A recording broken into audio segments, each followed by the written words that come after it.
এই মুহূর্তে আছি বঙ্গবাজারে, যেটা যে পুরে ছারখার হয়ে গেল কিছুদিন আগে, নতুন করে বিল্ডিং উঠছে।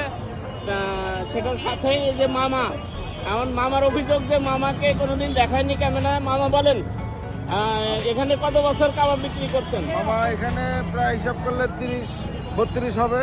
30 থেকে 32 বছর। হ্যাঁ, মার্কেট চালু হওয়ার পরে আমি দোকান চালু করছি। মানে বঙ্গবাজার চালু হওয়ার পরে আপনার ব্যবসা চালু হয়েছে? চালু হয়েছে। আচ্ছা, এখনো আমি আল্লাহ দিলে দোকানদারি করি, এখনো আমার ডাইল ভাত আসে এবং বিভিন্ন কাবাব বেচি, 6টা আইটেম। কি কি বিক্রি করেন? কি কি কাবাব? খিরি কাবাব, কুর্দা কাবাব, দিল্লি কাবাব, বট কাবাব, আলু কাবাব, চিকেন কাবাব, এগুলো আইটেম আমি বিক্রি করি। এবং সন্ধ্যার পর থেকে রাত্র 12টা-1টা পর্যন্ত থাকি। আচ্ছা, কত করে আপনার কাবাবের দাম? কোনটার কত? এটা কি দাম? কাবাব শিখ হলো আপনার 30 টাকা, আর প্লেট বিক্রি করি 120 টাকা। আচ্ছা, শিখ হলো 30 আর প্লেট 120 টাকায়। হ্যাঁ, 4টা শিখ দিই। আচ্ছা, তার মানে 30 টাকা সর্বনিম্ন আর সর্বোচ্চ 120 টাকা। 120 টাকা। তো কোন জায়গায় বসেন মামা?